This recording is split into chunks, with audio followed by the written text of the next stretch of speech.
Hello guys, আজকে আপনাদের দেখাবো 38 এবং 36 এর হাতা কাটিং। তো প্রথমে দেখেন 3 ইঞ্চি রেখে দাগ টেনে নিলাম একটা কাপড় হাতার লম্বা রেখে। তো হাতার হচ্ছে মহড়াটা এটা হচ্ছে 7.5 নেবেন এবং হচ্ছে হাতার হচ্ছে উপরে যে মহড়া সেটা 3.5 রাখবেন এবং নিচের যে হাতার যে ঘের সেটা হচ্ছে 5.5 নেবেন। তো এইভাবে ড্র করে দিয়ে একটা রাউন্ড শেপ স্কেল দিয়ে কেটে নেবেন। তো এটি খুবই ইজি, আপনি একটু খেয়াল করেন। তো হাতার মোড়াটা প্রথমে সোজা হবে, তারপরে কার্ভ হবে এবং কেটে নিয়ে যেখানে মার্ক করবেন 1 ইঞ্চিতে মার্ক করবেন, সেলাইয়ের হকে যে মার্ক করবেন সেই মার্কটা রেখে পুরো হাতাটা খুলে সেই মার্কে ওই পুরো হাতাটার লাস্ট অংশ জয়েন দেবেন এবং এটা যে লাস্টে যে কার্ভ অংশটা বের হবে এটা হচ্ছে ফ্রন্ট পার্ট হবে। তো এভাবে ফ্রন্ট পার্ট কাটলে আপনারা একদম পারফেক্ট একটা মেজারমেন্ট পেয়ে যাবেন ফ্রন্ট পার্টের। তো এইভাবে কাটলে আপনাদের জন্য সুবিধা হবে। তো এখন হচ্ছে আমরা একটা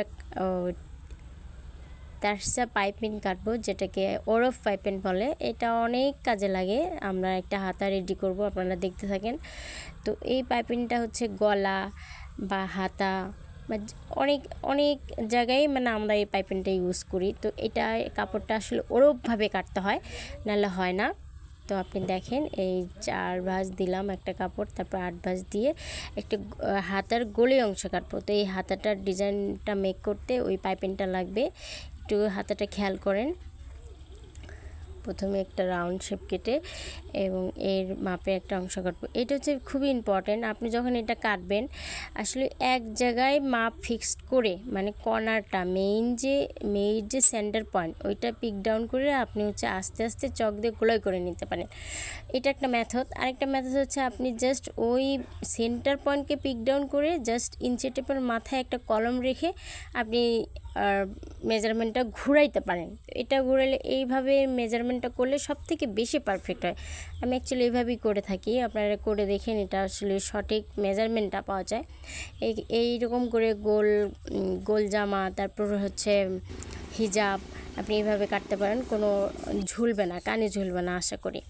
তো এখন দেখেন হাতাটা একটা পাইপিং করব, পাত্তি পাইপিং, যেটাকে আসলে আমরা যেমন আড়ং, লারি, কার্ভিকিউ ব্র্যান্ডগুলো দেখি। তো এই ব্র্যান্ডগুলো কিন্তু এইভাবে পাইপিং করা হয় যে এই সামনেও সেম কাপড় এবং পিছনেও সেম কাপড়। তো দেখেন হাতার কাপড়টা দুই পাশেই সেম থাকবে, কিন্তু মাঝখান দিয়ে একটা কালো পাইপিং হবে। তো এটা আসলে আপনি যদি পাইপিংটা এইভাবে করেন অনেক সুন্দর লুকটা আসবে, গর্জিয়াস দেখাবে। দেখেন দুই পাশেই সেম, অনেক সুন্দর একটা। আরেকটা পাইপিং আপনাদেরকে দেখায়, সেটা হচ্ছে কোয়াড পাইপিং। তো সেটার জন্য আপনাদের প্রেশার হেমগার্ডটা চেঞ্জ করতে হবে। সেটার জন্য আপনাকে এক সাইড একটা গার্ড নিতে হবে। তো এক সাইডে একটা গার্ড নিলে সেটা অত্যন্ত ভালো হবে এবং আপনি যখন এইটা করবেন ভিতরে একটা কট সুতা, মানে চিকন একটা সুতা ব্যবহার করতে পারবেন। তো এই ঘাটটার জন্য, এটার জন্যই মূলত এই ঘাটটা ইউজ করা। তো আপনি দেখেন এই মাঝখানে যে একটা কট সুতা দিয়েছি, তো আমার সুতাটা একটু বেশি শক্ত ছিল, যে কারণে একটু বাঁকা হয়ে যাচ্ছিলো। তো আপনারা এই স্মুথ টাইপের কট সুতা আছে বাজারে, অনেক কিনতে পাবেন, সেগুলো নেবেন।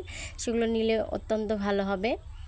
তো এইভাবেও পাইপিংটা দেখেন, নিচে একটা এক্সট্রা কাপড় জয়েন করবেন।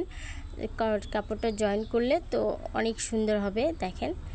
আর এই যে হাতার যে পাইপিংটা, আমরা যে ওই পাইপিংয়ের কাপড়টা কেটে নিলাম, এটা এইভাবে ফোল্ড করে পাইপিংটা করবেন। ফোল্ড করে এমনভাবে ফোল্ড করবেন যেন পাইপিংয়ের উপরেই সেলাইটা পড়ে, স্টিচটা পড়ে। তো এই স্টিচটা পড়লে মানে এত সুন্দর হয় পাইপিংটা, মনে হয় যে মানে একদম নিখুঁত, একেবারে এক সুতা বরাবরই পাইপিং হবে। তো একটু খেয়াল করেন হাতাটার ডিজাইনটা মেক করা হচ্ছে। আপনার এইভাবে যদি একটা গোল জামার হাতার ডিজাইন মেক করেন বা জামার ডিজাইন মেক করেন, অনেক সুন্দর একটা লুকস আসবে। তো এটা হচ্ছে আমরা আবার প্রেশার গার্ডটা চেঞ্জ করলাম। এটা হচ্ছে বলে হেম ঘাট। আপনি হচ্ছে একটু কাপড় টেনে ধরে রাখবেন, পিছনে একটা হাত রাখবেন, তো স্টিচ হয়ে যাবে। তো এটা খুবই ইজি। তো এটা আশা করি আপনারা পারবেন।